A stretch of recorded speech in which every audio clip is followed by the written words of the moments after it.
You are listening to Talking Images, the official podcast of icmforum.com. Welcome back, everyone. I'm Chris, and I just have to warn you a little bit so you do not get disappointed. This podcast will not actually be done in one consecutive take, even though we do not need to maneuver hundreds, if not thousands of extras. Even though we do not need to strive to catch frames of cinematic glory as we wander through mansions or streets. And yet, that's probably for the best, because we do not really want to inflict you with our unedited sighs, and awkward silences. With that said, let's just start diving straight into the sparse world of the single take film. And this is an interesting one because last year we did an episode where we talked about single location films and just the incredible numbers of ways it was used. And yes, I'm plugging that episode. That was probably from the very first moment a clear issue of just having to edit the amount of films down. I think we mentioned over 20 different films, well over 20 different films. And we had to leave so many films on the cutting room floor. Even after we were done and everything was recorded, we kept remembering and realizing films we probably should have included, but didn't. The amount of single location films are just so huge. But when we look at single take films, and that is both films genuinely shot in one consecutive session with no cuts whatsoever, and films that have some early cuts or films that are just cut and edited together to appear like it's a singular take. I mean, there's almost none of them, especially of the ones that are actually real. I mean, yes, there are apparently some interesting examples of live theater. In my research, I did run into something called Lost in London. Apparently, Woody Harrelson gets lost in London and it's filmed in one take. But generally, there's just so few, especially in terms of actual distribution and notice. So why are there so few? Well, we'll tell you, or at least try. And should we falter, stutter, or make any mistakes, you won't know about them. As once again, this episode is edited for your benefit.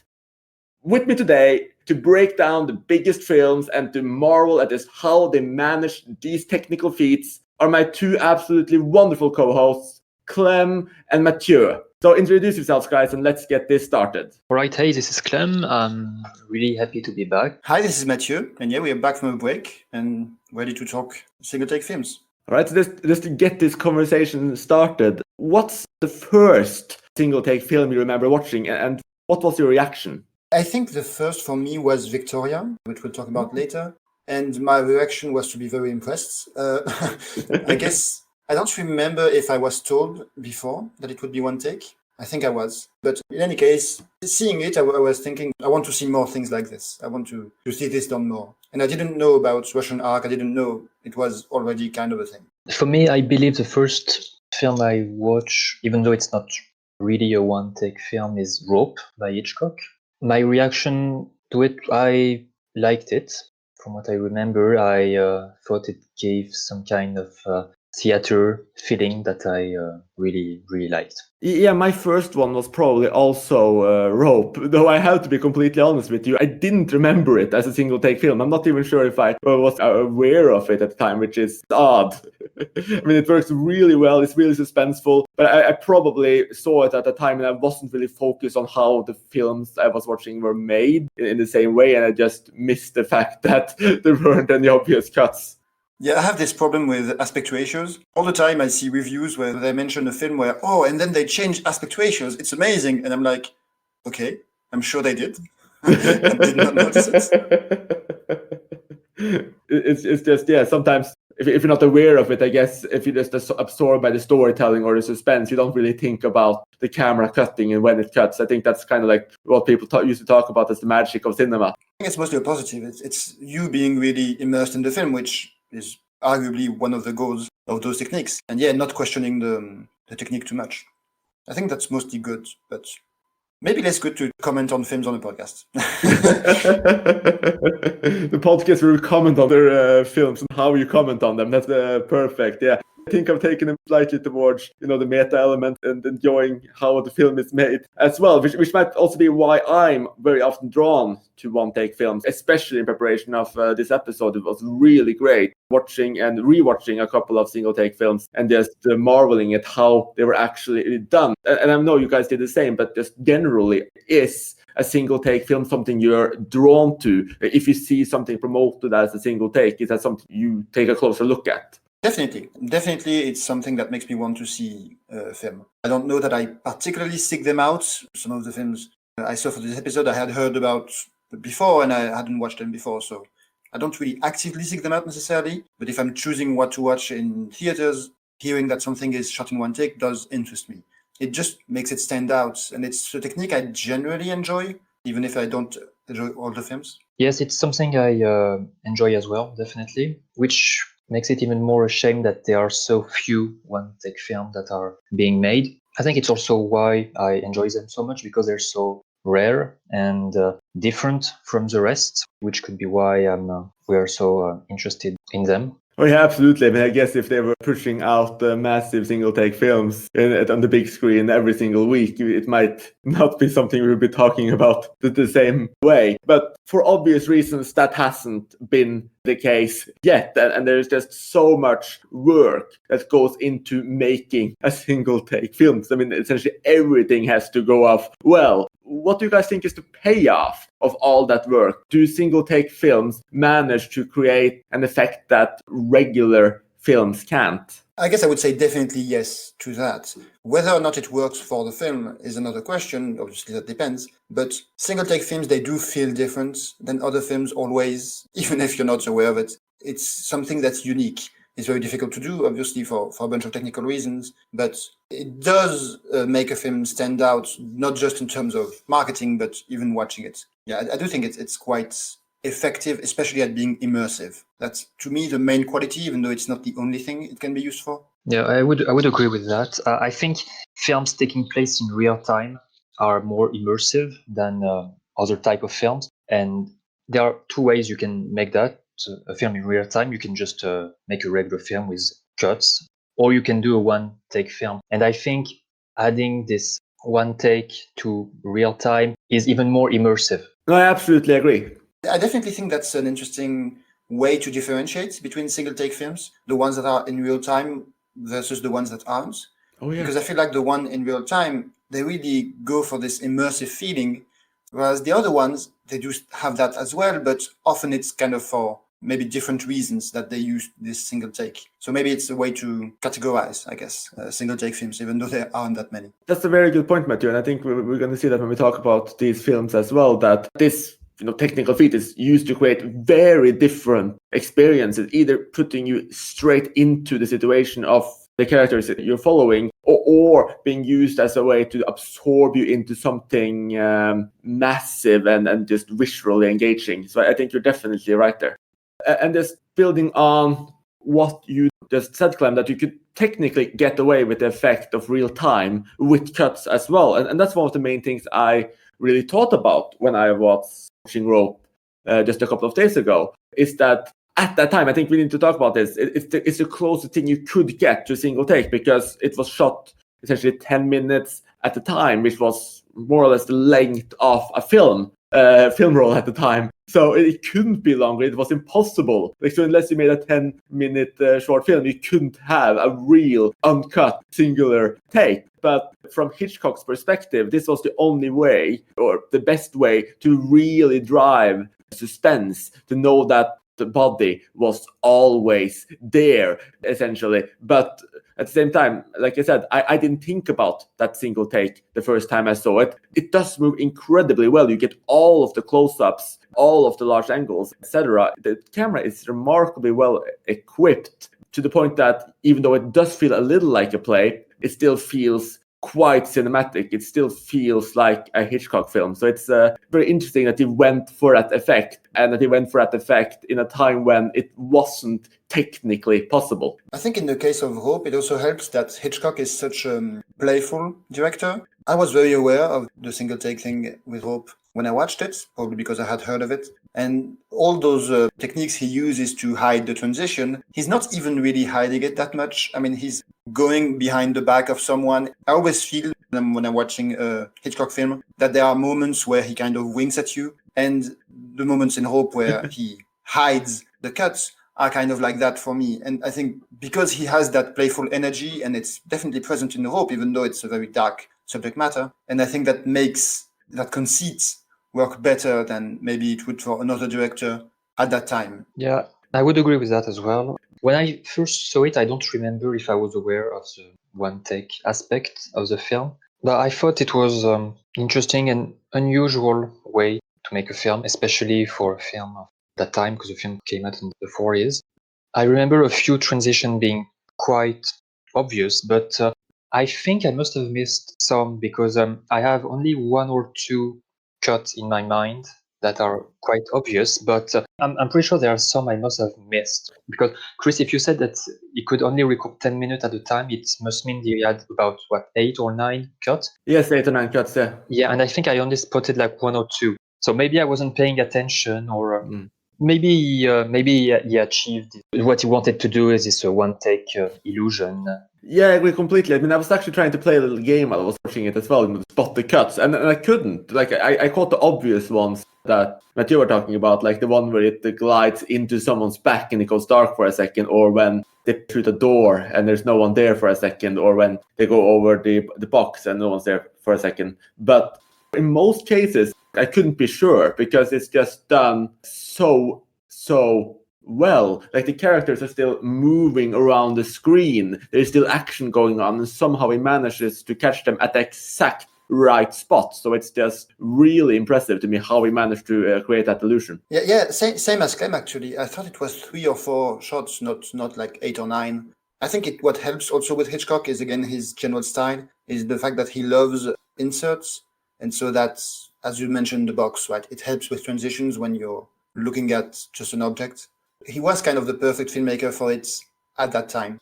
And obviously, it's great for thrillers. I mean, it's not only used in thrillers, but this technique tends to be used well in thrillers. Yeah, you're absolutely right. I mean, Hitchcock is so famous liking to put something into his film. Like, I mean, there's a classic scene of a film we won't spoil, where, the child carries a bomb onto a bus, and we don't know if the child will live or not. We just know that the bomb is there. I mean, he's so good at placing an element, be that a MacGuffin or not, into his films, so that it just adds that little extra suspense. And obviously in Rope, we start with a murder. It's placed in, or the body rather, is placed in a box. And then they invite the parents of the murder victim and the murder victim's fiance and friend, and put on this macabre show. And I think that you have both that element of suspense just being right there, but then you also have this extremely black humor, because throughout this film, like, you have these two killers that almost acting a little bit like the killers from Funny Games. I mean, not exactly, but they're kind of just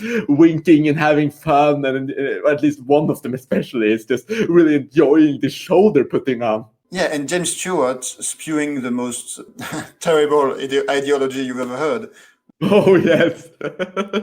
Which is pretty remarkable given his persona at the time. I mean, he was generally playing, like in Frank Capra films, and I mean, he was generally playing heroes. And this changed around that era, I guess, after the war. Anyway, that's another topic. Yeah, and not just heroes. I mean, he was essentially the Tom Hanks of the era. He went from It's a Wonderful Life to this, so yeah. Like, maybe he was tired of being typecast. Is that literally the case? Is It's a Wonderful Life literally the film right before War? It can't be, no? Because it's 2-year gap. Oh yeah, it's 3 years. Okay, so no. But pretty much, yeah, pretty much. So that is a remarkable transformation. Obviously, he did some really creepy roles, or really harsh roles after this film as well. So it worked, I suppose. And on the topic of James Stewart, he actually had a really interesting quote about Hitchcock's single-take film. I'm going to butcher it, so I'm just going to say the message he had. But essentially, it said that he hated it because he felt like the camera was the star, not the actors. Yeah, maybe. I mean, he's still very good in the film, though. Yeah, and I'm not sure if I agree with him either, because it's shot in such a way that it does, like you mentioned, like it feels a little bit like a play. It does actually put almost more focus on the actors. It almost feels like... Looks like he did go from It's a Wonderful Life to Hope. Well, that's... Wow. So you had that 1 year gap. That's fantastic. Thank you for the research. Clem, check that. Yeah, apparently Yes, brilliant. he didn't do any film, according to Wikipedia, he didn't do any film in 1947. So he went from It's a Wonderful Life in 1946 to Rope in 1948. So he was just kicking himself for 2 years that he has to get out of that slump and get something more challenging or creepy. Well, very good. I think it's an interesting one, like you said, because at least for me, the camera is a little bit invisible in Rope as well. It does give a lot of room for the performers. I mean, in general, when you cut all the time, I would say that the performers are the ones losing out a little bit because they have to, stop and retake the exact performance for the close-up every time. So I'm not sure if I entirely agree with Stuart, but obviously he's the actor, so he was in it, so he can have his own opinion on it. At least for me, I think Rope works really well, both as that unique exercise and as a thriller, dark comedy and suspense film from Hitchcock. I mean, it really covers all the boxes and has that, really dark, gleeful humor that Hitchcock could do so well. But I think Stuart's reaction is interesting because you see a lot of very strong reactions against the idea of single takes from people who say essentially that cinema is editing, right? That editing is what sets cinema apart from especially theater, and that when you take that away, you're just kind of, why are you cutting your own leg or something like that, right? You're just cutting off a tool for no particular reason, or at least that's what those people would argue. And I do think it's interesting how it blurs the line between cinema and theater. I think it's definitely the case for Hope, which just takes place in a single location. You also have films that use that without feeling like plays. I think Victoria doesn't feel like a play, for example. Yeah, Rope is actually an adaptation from a play, so which might explain. I think it's interesting the idea of play and having this one take, because I agree, it definitely blurs the line between theater and cinema, especially when it's in a single location like Rope is, because it almost feels like it's actually a play taking place, but there is this camera moving around. It's like you're a spectator to a play, but you're allowed to come on stage and just move around the actors as they're performing. So I guess it's a play, but in a different way, which I think makes the audience even more immersed into what they're watching. Yeah, because you say you're allowed to watch some specific parts, but you're also directed to watch some specific parts, right? There is still that the camera is choosing what you're looking at. And I think Hitchcock uses that in Hope, that sometimes you can use what's happening off screen also, which theater can't really do, or at least not in the same way. So I do think there is still a very obvious difference between single take, single location films and plays. But there is also often this reaction of it's not really cinema. Right? That's an interesting reaction, because you could also argue that it's hyper cinema in a way.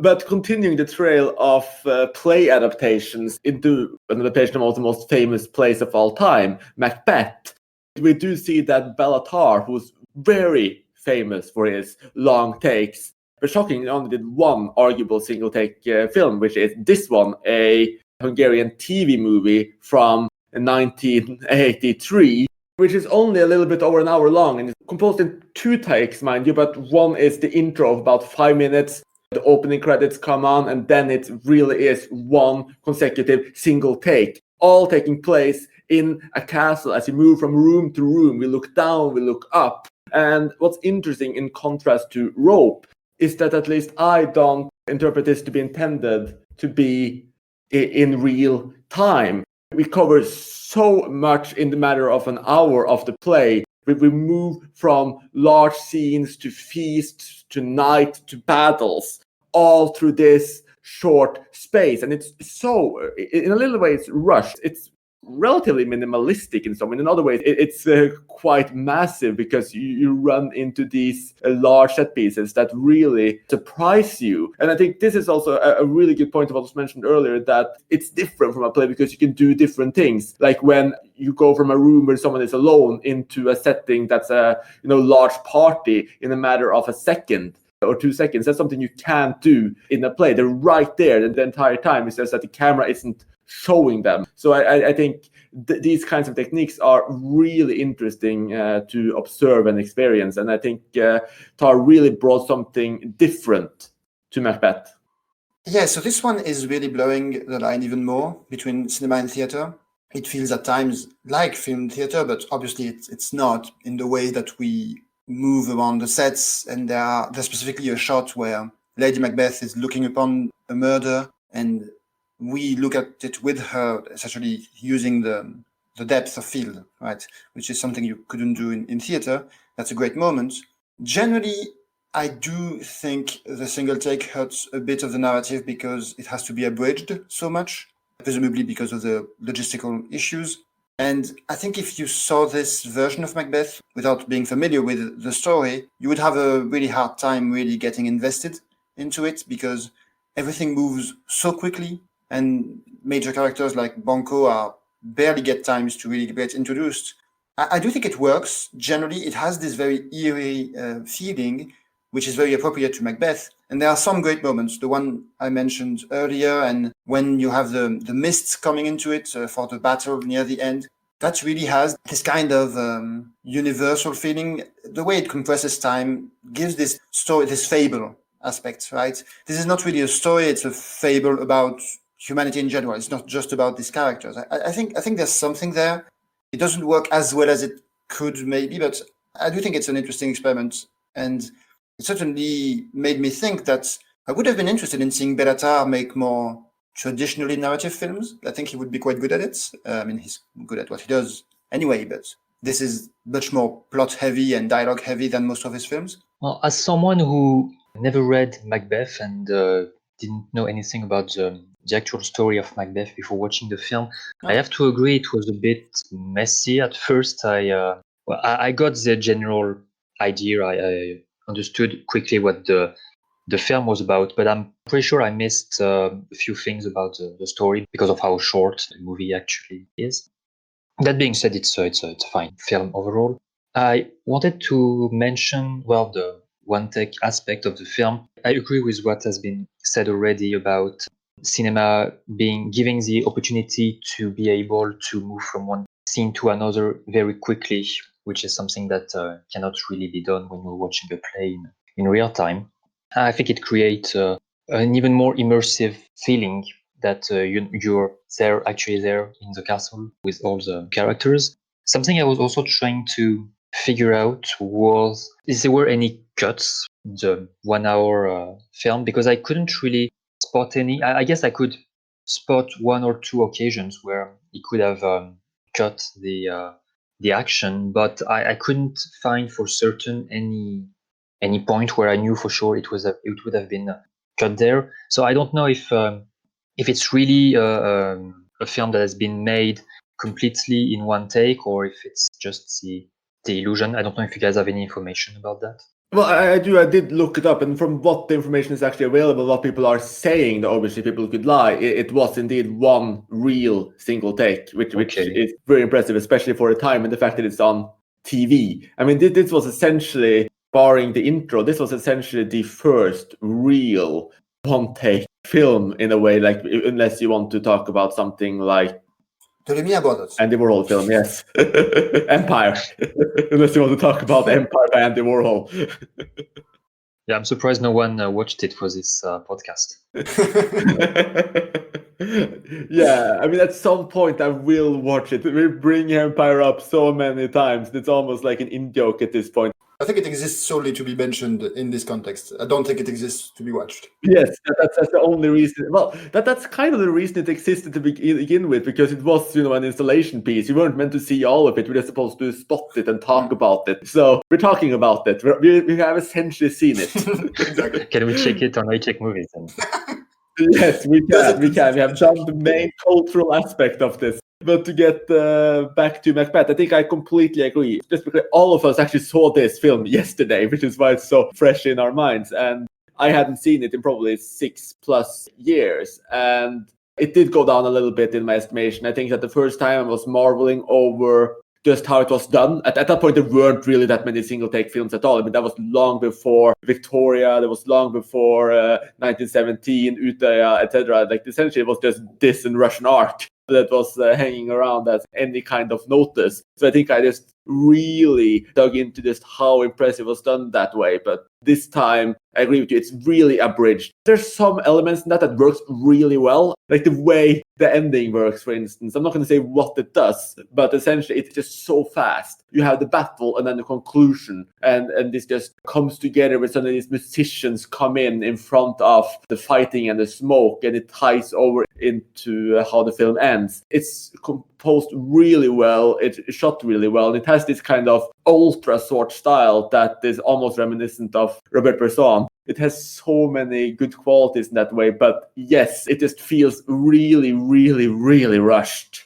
Yeah, you talk about the musicians. We actually see them earlier in the film. They're used to kind of smooth over some transitions. I think maybe the roughest transition narratively where they're used is one where very early on where Macbeth and Lady Macbeth go have sex, they go have a son, and they enter the room. And so to transition into the other scene, you have the musicians, which are coming right in front of the screen and singing something. It's kind of funny to see how Bellatar is problem solving in this way. Also, the way he uses close-ups, right? He has his actors, especially the guy playing Macbeth, of course, get right into the camera. And so that you're just looking at him, you're not seeing anything going around, and also they're moving. Yes, exactly. And so that really helps moving from one scene to the other. And there's one moment I really liked, which is where the invisible knife, right, moment.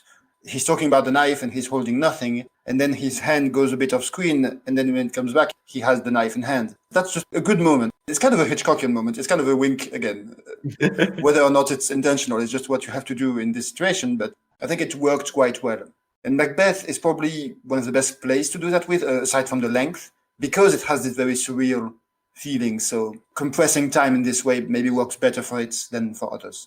Yeah, I agree with that. It really heightens this realism. By the way, the actor playing Macbeth is, and I'm going to butcher this, György Cserhalmi, which did so many great Hungarian films as well, especially with Fabri. So it was great seeing him here. And I think it's really interesting what you brought up earlier with just these close-ups, because that's a large part of this film. There's just so many close-ups. And that's also how cinema and just the art of how we move the camera work in, because many of these scenes really are just two characters or one character just close together, the camera right on them, and that allows them to essentially obscure anything else that's in that room to just instantly move into another scene right away, because the other actors for the next scene is right in that room, and then it moves over again and there's more actors in that same room ready to do something else. And I think that's just one of the things that, for any limitations and flaws the film might have, was done really well. And it's an interesting technique to think about, because I don't really think I've seen that in any of the other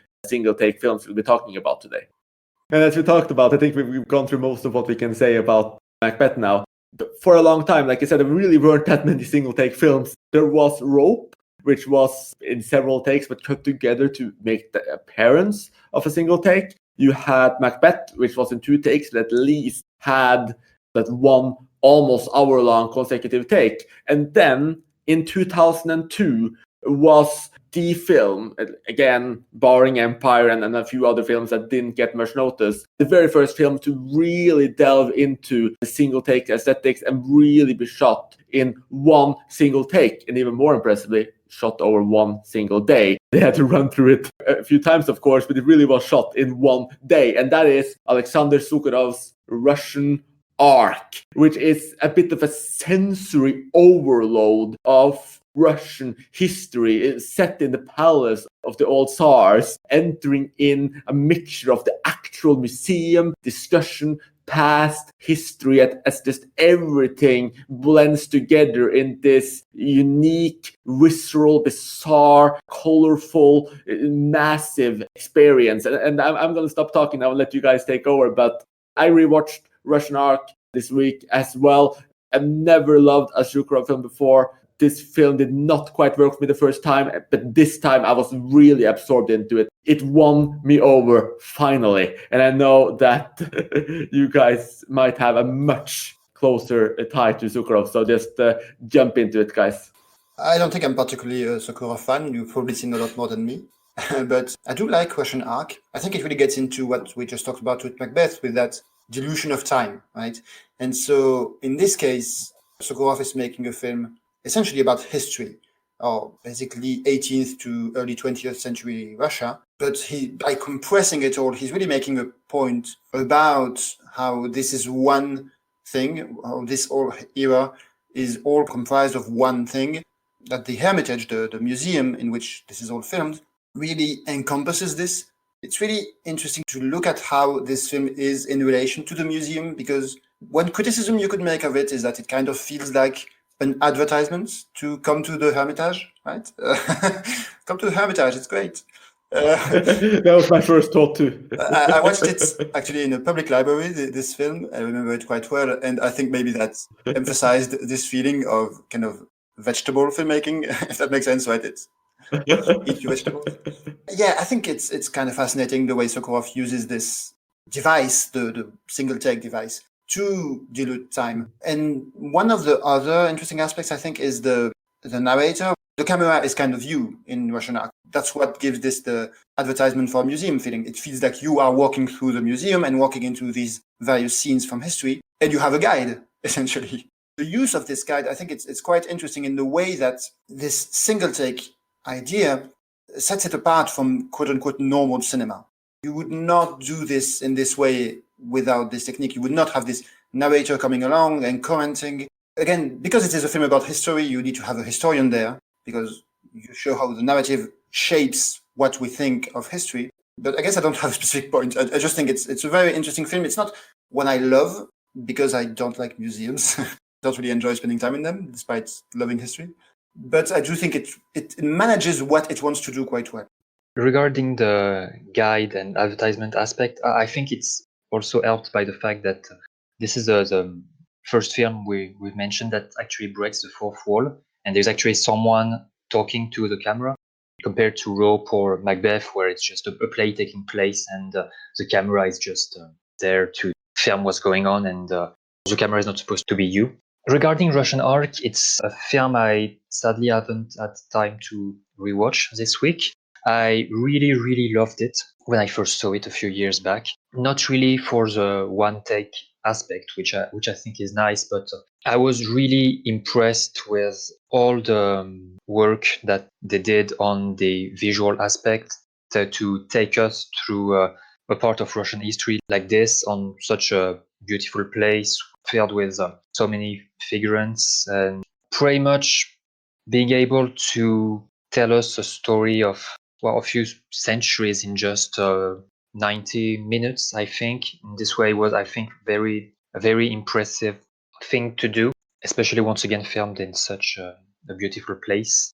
The one take aspect might add a little bit the impression that we're actually going through time with the film we're watching, because the first two films we talked about were shot in real time. The action is actually taking place just as the camera is following. What we're watching in Rope and Macbeth is taking place in real time. Weatherland in Russian Ark, well, what we're watching could be seen as happening in real time, but I don't think that's really the point. I think the point is to take us through the museum and Russian history at the same time. What the film wants to achieve is a bit different between the first two films we mentioned that are plays and the third one, which could be seen as a advertisement for the museum, as you say, Mathieu. But honestly, if all advertisement could be like that, that would be perfect. So I'm not complaining at all.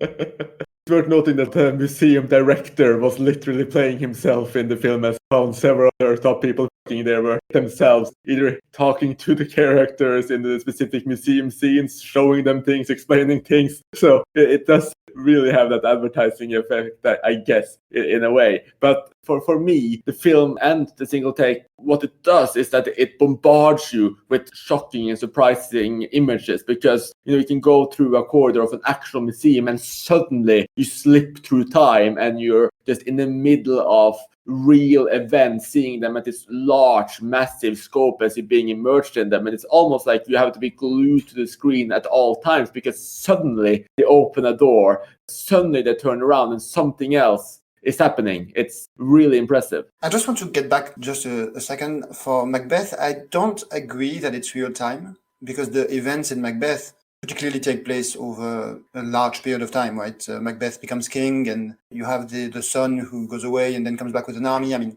it feels like real time, obviously, because of the single take, but I don't think it's a real time film. But no film uses this notion of unbroken time more obviously than Russian Ark. Editing is cutting time, and kind of what Sokurov accomplishes with Russian Ark is to do that without editing. There's certainly something magical about that. Yes. I definitely remember especially the scene where we enter the Revolution era, and where basically we enter a room that's destroyed. It's during the war and you have snow going in, etc. That's such a strong visual moment. It's very strong emotionally also, because it comes towards the end of the film, after we've seen all of this luscious and luxurious history playing out. I do think it's something very special that Sokurov does with this film that really hasn't been done since. The other films we'll talk about don't really go for that dilution of time aspect as much. Well, I think it's a unique way of doing it too, and it's really interesting to compare this to Macbeth, because in Macbeth, like you said, time is just abridged. It's just compressed so much that you barely notice it's passing. And here, it's really in real time in a way, because you have these two central characters. The camera follows, or rather, one character is a point of view, and the other character is walking in front, dancing around, interacting, and essentially just having these sanny or bizarre conversations with each other, playing with history, discussing what's going on. But around them, time is changing, and it's done in two such completely different ways. I'm also really interested in just how much fun Sokurov was clearly having with this, like how borderline surreal, how bizarre. And like you said, this character of the stranger is a real character in a way, but it's also the playing around with who this person is, which country he's from. At several points, simply call it the same Europe as it is a stand-in for all European interest in Russia almost. It's just interesting just how much fun, how much play, and how many other ideas are being brought into this film. To that point, he's French. He's an actual historical French character, but he represents Western Europe in general, because the Hermitage was built in St. Petersburg, and the whole place is about Russia as part of Europe. That whole period of history really is Russia's relationship with Western Europe and wanting to be more like Western Europe or not. It's kind of the central dynamic of this period of Russian history, and it's what's central in the film as well. I think that's also why we have this character and why he's never really named. And as you say, they kind of stay vague about him just being Western European, because that's what matters. It doesn't matter that he is specifically French. That's a really interesting and poetic point as well. Like, there's just clearly so much thought playing into this. And one of the things that also should be mentioned, which I guess isn't obvious unless you either read the trivia or you're really familiar with the Russian history, but that spectacular ball scene that is the final, I guess you call it climax of the film, the final long set piece, that was set in the exact same hall as the last ball in Tsarist Russia was ever held. So it essentially covers all of Tsarist history, the way it plays with history in this way. It's just absolutely incredible. It's clear that there's so much thought went into it. Yeah, it definitely has this last day of the Empire film. And again, this film was actually shot in one single day. They only closed for one day. They ran through it in a few different takes, but really just one day, properly prepare, set everything up, coordinate. It's so many extras, which Sokurov does not even want to say. I mean, there's a reason why this film is remembered the way it is. And perhaps also the reason why there are a couple of smaller films that we're not mentioning, like Time Code, but there's such a long gap before the next major one-take film, which in my opinion is not really a one-take film. It's fake, and it's more clearly fake, but it's Birdman, the massive, multi-Academy Award-winning film by Inarritu. With a colossal cast, incredible central performance by Michael Keaton, essentially reigniting his career, and it's so visually stunning. It's so visually playful. But would you classify this as a single take film? I mean, it literally isn't, but it certainly belongs in the conversation because stylistically, that's what it appears as, right? Even though people who are much better at this than me can tell you where all the cuts are, I don't particularly see the cuts. I just know intellectually that it's not one take and that it would be basically impossible given the fantasy aspects of the film. But yeah, it feels like a one-take film. So it's not, but it belongs in this conversation, I would argue. I'm personally not a big fan of Birdman, but the reasons I don't like the film have to do with the writing and the characters, not with the directing. I think the one-take aspect works very well, actually, for the film. It is a film about theater, which, again, matters here. And it has this immersive aspect, but this time in making us identify with the main character, right? And with his kind of psyche that is kind of being toyed with by the film. And having this one take means that we are there with him all the time, and we can maybe empathize more with him and with the way he is kind of losing his mind. Not a film I love, but I think technically it works. I think the single take does do what the film wants it to do. Yeah, I would agree. Birdman is definitely a film we can mention because it's supposed to look like a one-take film. I have to say I didn't remember it as a one-take film at all. Even though I remember that there were some long shots, I just didn't remember it was one long take. I liked the film when I saw it. I thought the long shot aspect worked quite well. It really allowed us to follow him through his journey, let's say. The fact also that the movie is centered around theaters is probably something that has to do with the fact that it's also in one take. Yeah, personally, I actually loved Birdman. I love the craft of it, which was what really absorbed me. And I love the performances. I just loved the amount of surrealism and play in such a massive mainstream film. I thought it was quite spectacular, but I didn't rewatch it for this episode. And the reason for that is also because I don't really consider it a single take films. Like, effects aside, I mean, this is to me in the same category as Gaspar Noe's film, which I know we looked up in the research for this, and we saw, for instance, Irreversible were on lists of single take films. So that list is literally in reverse chronological order. And the only reason why it's on the list is because it has these digital effect transitions where it can really be moving up and going into something again. And that's the same with the Enter the Void, where the camera essentially plays with effects and changes between the scenes. And that, to me, works really well. I love the craft of that. I love the way that makes a film feel, but that, to me, is not a single take film. It creates a very different experience, essentially. So I just can't think of them exact same way, even though I'm very happy Birdman was made the way it was. It was a spectacular experience, but I think it's just a very different category of film. Same with the Gaspar Noe films. See, maybe I'm misremembering Irreversible, but I don't remember it all appearing as one take. I do think it's different from Birdman. Maybe I'm misremembering, because I do remember some of the transitions you mentioned, but I think there are also more traditional cuts in it, aren't there? Because I do think Birdman, because it feels like one take, to me it's different than Gaspar Noé's film, which are just a lot of long takes. I think it's the fact that Irreversible is in reverse, let's say, which is yes. why we remember so many cuts. But I think that if you don't count the transitions, I think the scenes are all shot in one take, actually. If you take the film and put it in the right order, I think you would probably have a one take film, I think. Really? If you take away the transitions, I think. I actually know, this is interesting because I actually know that Gaspar Noe recut the film last year to Yeah, you mentioned that. Yeah. in chronological order. I haven't seen that version, but that would be interesting. Now, while since I saw it as well, I always just thought that it was the scenes shot as one takes, and then it just used digital effects to kind of just morph out and into the next scene without really doing a traditional cut. But yeah, that's possible. That's interesting. The idea of recutting Irreversible in the other way around seems profoundly stupid to me. Yes. I've read Gaspar Noé's reasoning for it, and it still sounds stupid. I don't know. I think the same was done with. Memento, the film by Nolan, which is also pretty dumb. Wow, no! I would argue. I didn't see that. Okay, that's awful.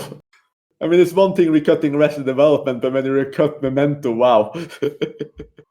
Yeah, you're pretty much taking away the only thing good about the movie. So I guess we'll have to talk about that more one day because I'm a big fan. But oh, okay, all right. we can do that definitely. But to this transition away from the fakes, if you will, the really good fakes, there was then one other major release, this time from Germany. It's called Victoria. It was made by essentially a completely unknown director named Sebastian Schipper, which I haven't really heard that much from since. I know he made one movie, but it didn't go that well from what I hear. It is incredible. It's beautiful. It's actually one of my very favorite films from 2015, probably running as the favorite film of mine from 2015, because it takes a kind of far-fetched plot where a girl gets swept up with random men on the street and goes on essentially this crime wave with them in a way. It turns into a heist film, from a hangout film to a heist film, and it has these terms that are not necessarily overly believable, but it just sucks you in and it becomes believable because it's just this one single take. And I think the way it works, where you just follow her on the street, you see these men behind her kind of hollering at her, you get scared, you get alarmed, you feel the tension, you just move into their conversations, the flow, the vibe of them just walking together, doing things together. It numbs you out, it sucks you into that night, and it's not something I had experienced before. It goes a very different direction from Russian Ark. In a way, this is an action film, or at least, a proper, intense thriller. It goes through car chases. It does essentially anything you would imagine, but it is one single take, and the effect is incredible. Yeah, as I mentioned, Victoria was the first film I saw in one take, and I was extremely impressed by it. It was also around the time I really got into film, so relatively early on. And yeah, I absolutely loved it. It's still a favorite of mine. You mentioned the believability or lack thereof of some of the plot developments, and I do think it's kind of an interesting aspect of the one-take thing, is it either really smoothes that over, because you are in there with them. For me, because I was in there in the action, the lack of believability didn't bother me. It kind of smoothed over. It felt real because I was in it. But I think it can have the reverse effect. I think it can really take you out of a film, and we'll talk about a film later where it did this for me. Ooh. But yeah, I think in the case of Victoria, this transition from this kind of romantic drama, kind of a before sunrise type of thing. Yes, it's true. Into a thriller really works, I think, because of the single take for me. And again, I think it's all or nothing. Yeah, I guess, and you're completely right. I mean, you have slower scenes, you have this romance building up, and you get these extremely varied scenes where you have them, in the cafeteria where she works, essentially the atmosphere there. You have those hangout scenes on the roof and in the apartment that are spectacular. You have the street scenes, and then you actually have a literal heist. You have car chases, you have shootouts. You have just so much intense variety. They had 4 different sessions. They went with the third one. It still boggles my mind. They manage this variety. I mean, they even go clubbing. Like, they go into this massive club and they dance with so many extras around them. And it's just so absorbing. I can't stop being impressed by this film. Yeah, like Russian Ark, they kind of complicate their own life to show how difficult it is, kind of. I mean, I think the clubbing scene is kind of showing off. Yeah. But it works quite well in the story. Also, there's one little thing that I read about it, is that at one point, there's just one point in the film where the lead actress is not on screen. It's like 2 minutes. And apparently she went to vomit in the toilet or something. Because it was such an intense thing and it was not particularly scripted. Wow. Anyway, a small detail. And another thing I want to add, you mentioned the director, Sebastian Schipper. Apparently he does have a film, Absolute Giganten, from 1999, which is relatively well reviewed. I haven't seen it, but he had done something before.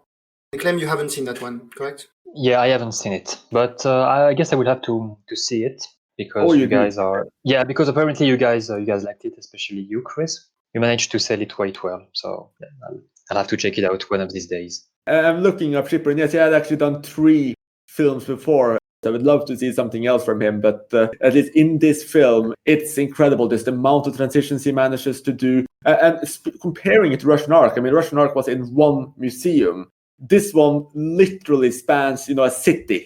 I mean, it's probably a small area, but still, it feels like you're out one night in Berlin. I mean, it really feels like that.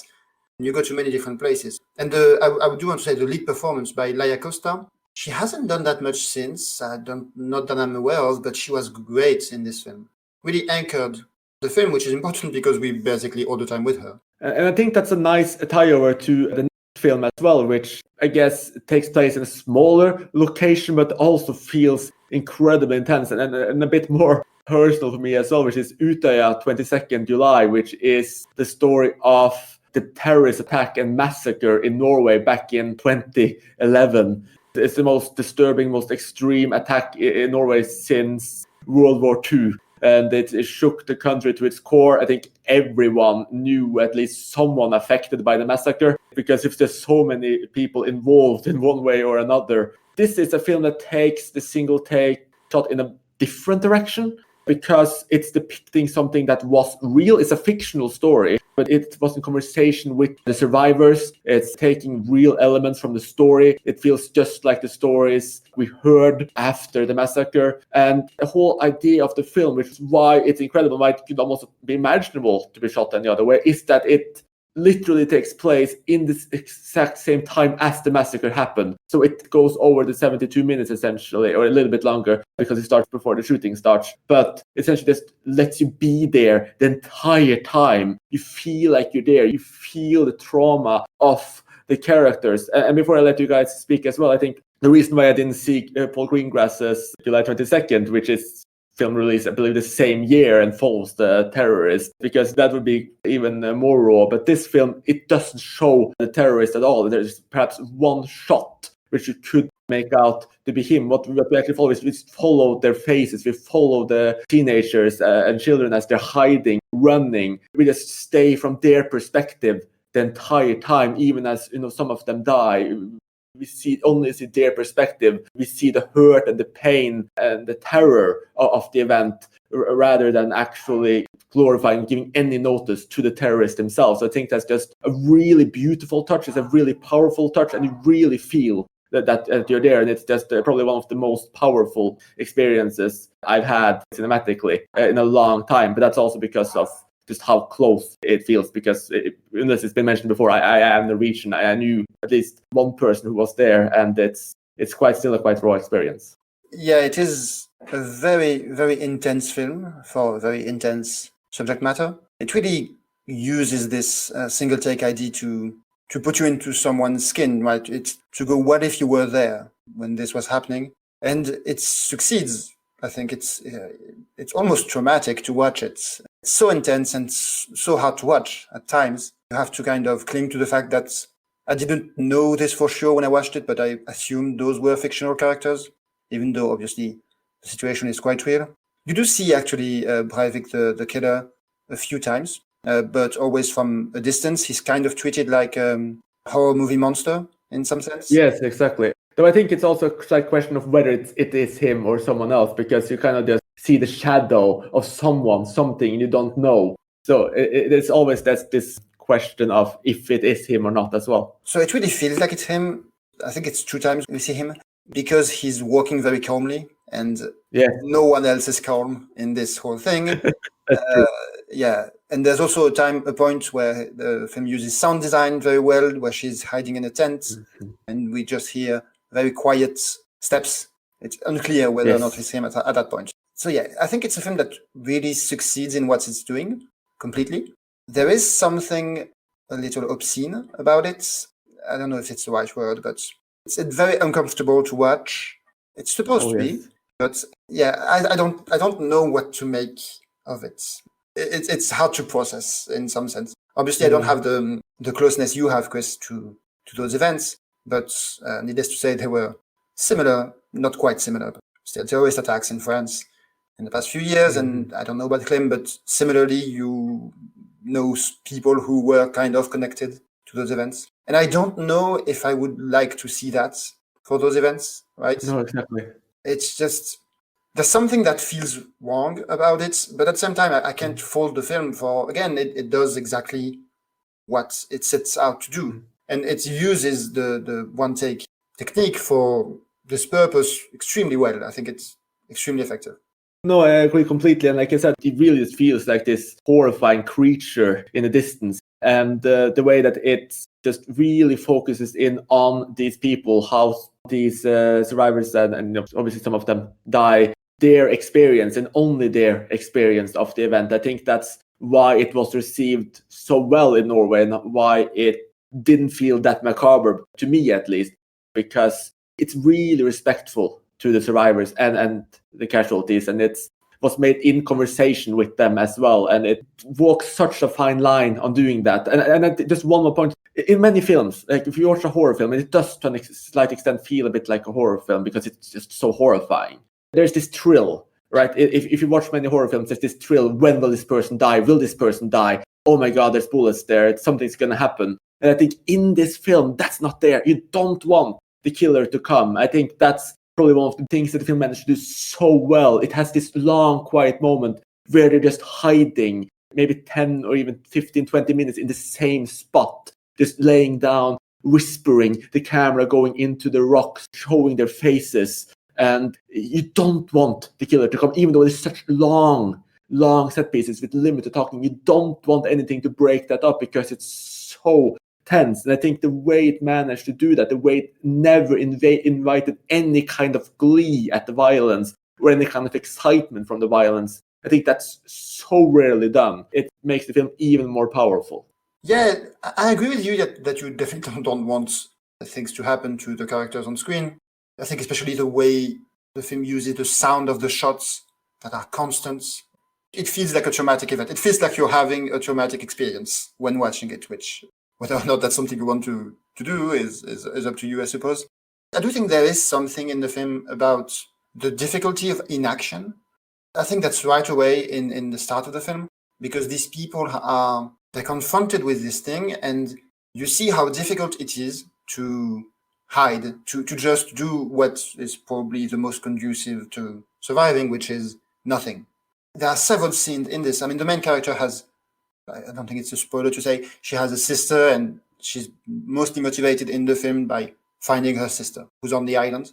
And that makes her an active character, that kind of forces her into being active. But you also have a bunch of characters around her. You kind of, at some point, resent them for doing nothing, while also thinking, obviously you do nothing. That's the only thing you can do. I don't know. It's a very interesting film. I don't think I have fully processed it yet. I watched it 2 days ago. It's a unique film, I would say. I do think there's a decision right near the end of the film with, I can't speak in detail, but if you've seen the film, you might know what I mean. It did make me feel a little queasy, is what I would say.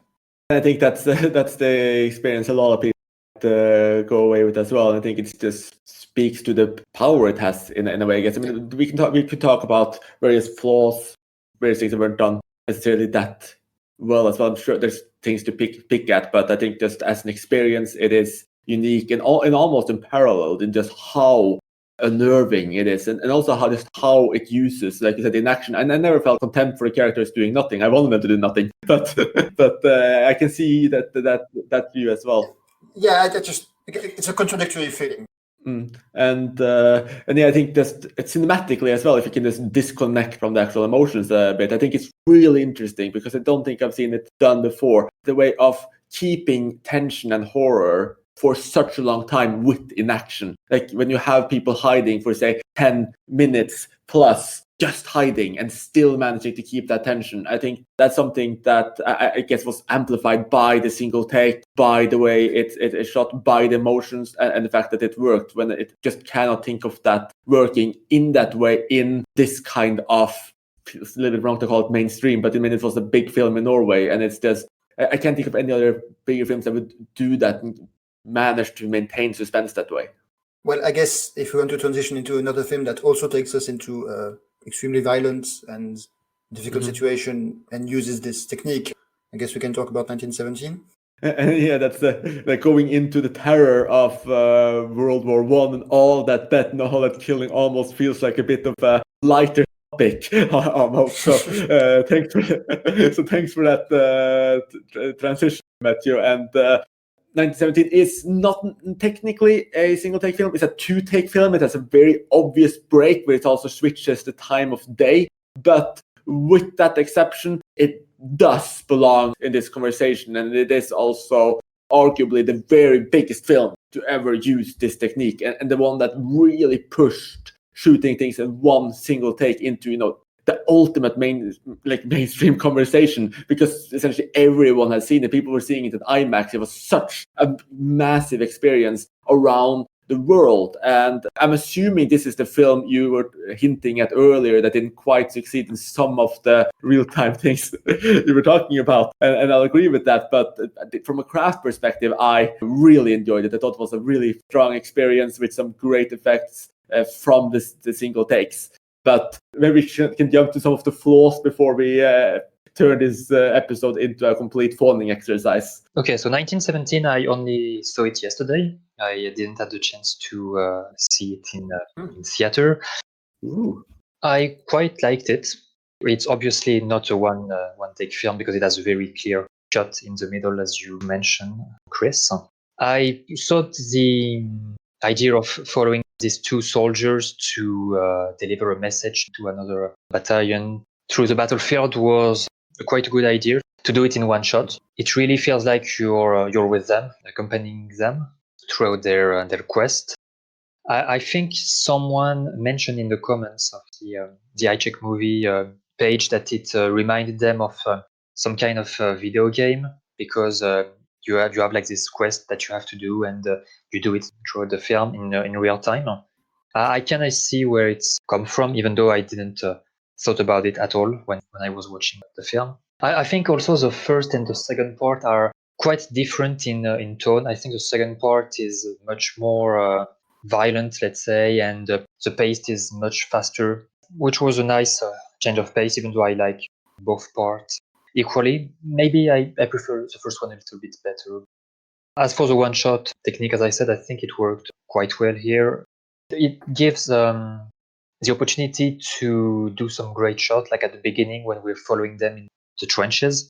It actually reminded me of the Kubrick film Path of Glory in the first scene as well, when Kirk Douglas is also going through the trenches. I think filming it in one shot as well, in a way, give it a more tense feeling, because you're really there with everything that's happening and you can really see anything that's going on, because there aren't that many close-up on their face or on themselves. There are lots of huge panorama of what's going on around them, which I think was nice because it allows us to see even more what's going on. So I think it's a nice film. Not a film specifically about war or World War One, but a film about two young soldiers caught up in this war that have to do this kind of quest in this film, and you just know that after this is done, they will be sent back to the battlefield to risk their lives. So it's kind of like a parallel in their horrible trenches life. Yeah, so as Chris alluded to, I'm not a big fan of 1917.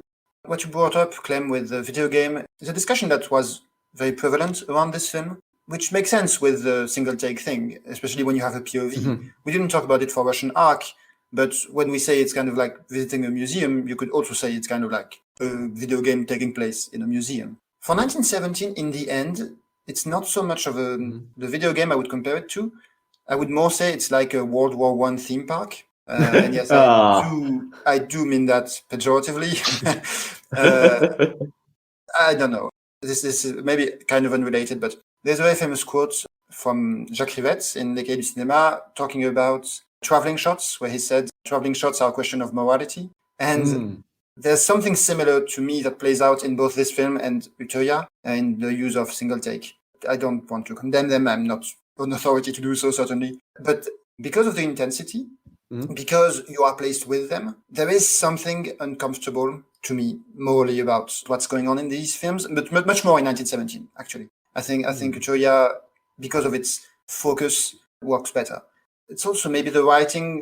I think the reason people compared it to a video game is also because I think the writing, especially in the first parts, the conversations between the two soldiers, they're maybe not super well written, I would argue, and maybe that's also why people think of video games, which are generally don't have the greatest screenwriters. No, it depends on the video game, but.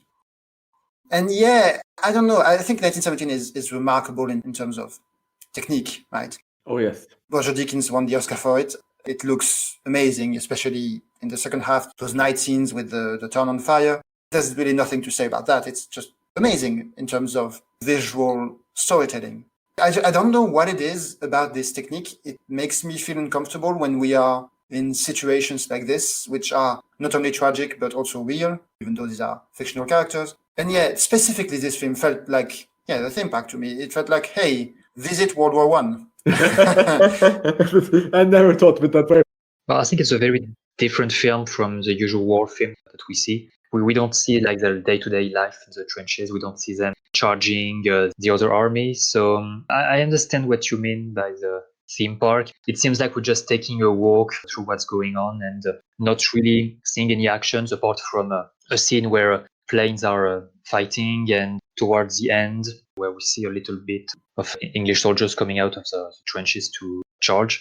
I think that the life conditions were worse than what we see. So I understand what you mean by theme park. I don't think it's a film that was made to be representative of the war and World War One. Just a story taking place over about 24 hours in what was a 4-year conflict. I did look it up. Roger Deakins did win Best Achievement in Cinematography, and it also won Best Achievement in Visual Effects and Best Achievement in Sound Mixing. And those were the only 3 wins, but I would honestly say those are all well-deserved. It looks spectacular, even more so than Victoria in a way. This is done on a much larger scale. It essentially takes in the extras from Russian Ark and the idea of just moving all throughout a massive area from Victoria and merges them together. And it's shot even more professional, which is to say it's just done the proper studio way. It's utterly incredible in just how beautiful some of these shots, etc. is. But from the very beginning, I had that video game feeling. I never thought theme park, but it's the idea of the video game where you kind of had the early missions where you're walking places, you're discovering things, there's some caves to go in. Like, it feels a lot like so many different war games you might have played, and that was a slight negative. On the flip side though, regardless of what you want to say about the dialogue, I actually thought the early portions of the film where you really just do have these 2 characters on their own walking through the trenches and hiding and being harmed in some ways, cutting themselves on barbed wires, etc. It feels really immersive. I think as a film building tension, as this immersive journey, following the characters works incredibly well. I think that's one of the main powers of the single take, that you can really just be there with them. Everything's given a little bit extra gravitas, but then there's some transitions that are a bit too unbelievable. Like when suddenly they run into a bunch of soldiers. There's so many things that has to happen for this to really work in so many big events, and at some points it doesn't work as well as, say, Victoria. I think it was with Victoria that I said the long take thing was kind of all or nothing in terms of immersion. And I was thinking of those scenes in 1917 where they're talking in the early parts. And maybe it's not the writing, maybe it's just something, it really broke the immersion for me. Something there didn't click for me. And I think, with this technique, because it is so involving, it's, again, all or nothing. And maybe the film kind of lost me there and couldn't bring me back, even though I could appreciate the technical aspects of it and the beauty of some of the shots. But I guess I think it lost me emotionally at that point, and that's why I'm not a fan.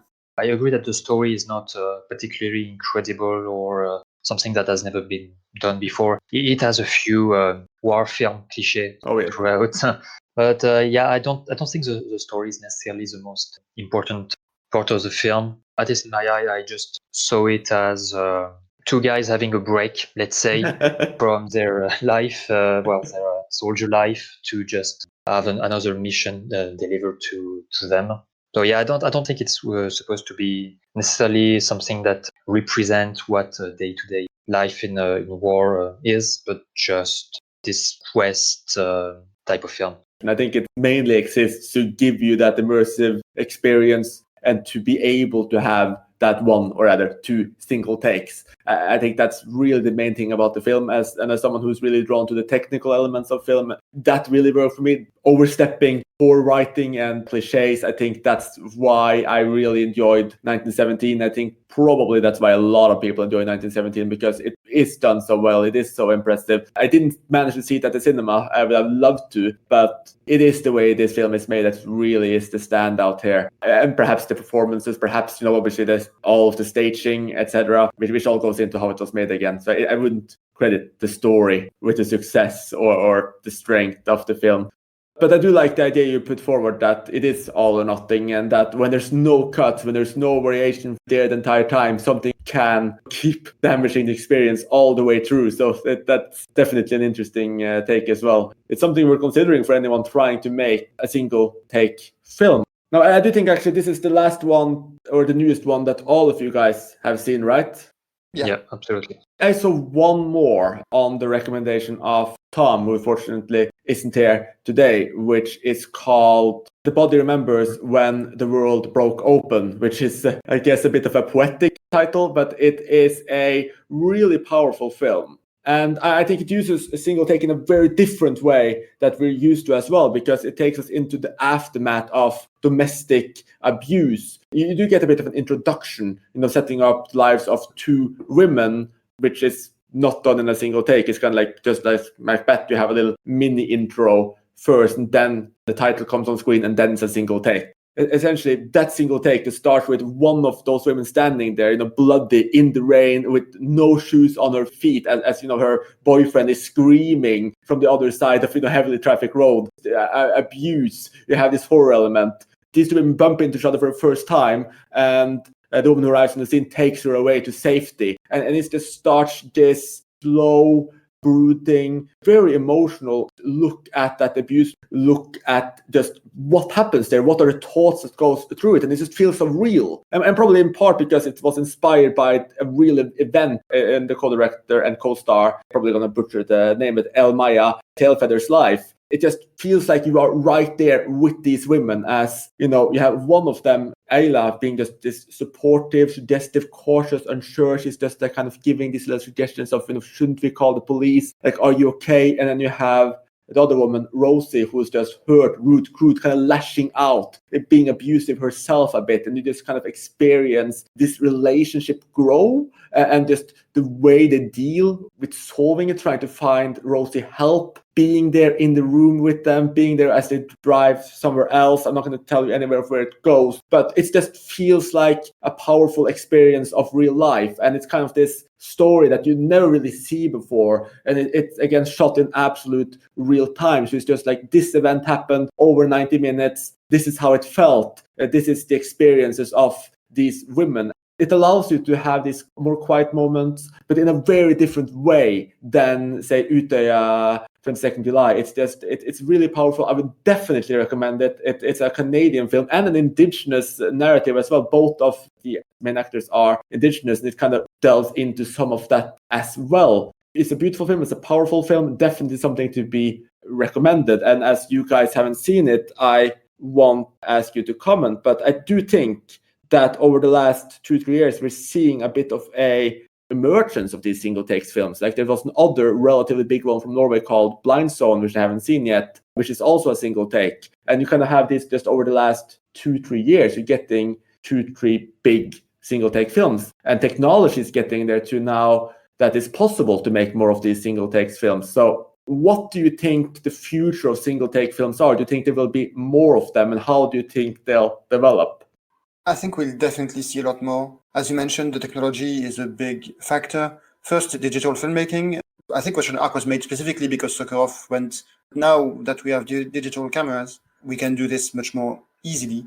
And in the case of 1917, I think they also used some new things in terms of visual effects. I do think these films show that you can do very big stuff, right, with the right budget. And hopefully we will see more things like you described with The Body Remembers When the World Broke Open, more indie films using this. I do think it's also kind of stylistically in vogue to do stuff like this. Long takes in general are very fashionable, I suppose, in cinema right now. Just in the past 20 years, it seems that there have been lots more films with very long takes. And yeah, so I think we'll see more. and hopefully more varied, just not thrillers. I mean, I think it's great for thrillers, but yeah, I'm very interested in seeing it used in other genres. Yeah, I agree with Mathieu. I'm pretty sure it's something that we will see more and more as time goes by. It's something that isn't that much developed even today because, as we said, that there are only 2 films that are really one-take films so far in 2021. Maybe we'll get more in the next years, but I'm pretty sure it's extremely hard to do. It requires a lot of budget, well, it depends on the type of film you want to do, obviously. I assume it's a lot of work, a lot of preparation before shooting the film, and maybe not everyone can afford to have this time of preparation. I hope we see more and maybe try to have some other genre, as Matthew mentioned, like not only like thrillers or war films, but maybe try to go for something completely different. Maybe, I don't know, comedy or romance or Western or I don't know. Or maybe horror film could be good. Yeah, you mentioned 2 of them being real. Victoria and Russian Ark. But actually, Chris, isn't Utøya also really one take? It felt that way to me, but I guess I don't know. The entire film technically is in a single take, but it's a bit like The Body Remembers when it broke open, in that it has an intro, so with several cuts. It has the shots from the Capitol where there was a bomb first, and it kind of shows the bomb going off, and then you go to the island, and then everything is a single take from there. No, that first part could absolutely be technically been cut out, but I think that's also an interesting part we didn't really discuss, which is that you have essentially 2 parts of the single take film. You have the ones that are specifically doing it for the artistic purpose of being solely one single take, which I guess Russian Ark is the main example of, but also Victoria. And then you have the films that are going for the effect of the single take, which could even include 1917, but also something like The Body Remembers When the World Broke Open, that there's a real point, there's a reason. Same with Utøya, there's a real reason why you want that effect, but they're not necessarily inclined to artistically limit themselves off. It's more about the effect they create. It's good to have a single take film, but I think it should be for the right reason, let's say, not only to just say, hey, look, we made a one take film, but also to have a reason, let's say, behind it. Yes. And I'm not sure if there are others. Like I mentioned, there's one more Norwegian film from 2018 called Blindstone. I'm not sure if that is complete single take or if there's an intro there as well. There are other films that have existed that haven't gotten that much attention. I've heard that Time Code has 4 single takes essentially shown on the screen at the same time or something. I'm not sure exactly how that works. There's probably other smaller ones out there. It's an interesting distinction because we're kind of like just looking at the most extreme definitions as well, just to make sure that it is truly one single take in every single instance. Though I guess it's also the nature of the limitation. And I hope that our podcast today wasn't too limited, that it didn't feel too singular, and that we managed to talk you through the biggest single take films or almost single takes films in a good way. Join us on icmforum.com, find the thread for this episode, and tell us what you think the future of single take films will be. If we actually left out some of your favorites and what your stance are on any of the films we mentioned today. Thank you so much for listening, and join us again soon. You have been listening to Talking Images, the official podcast of icmforum.com.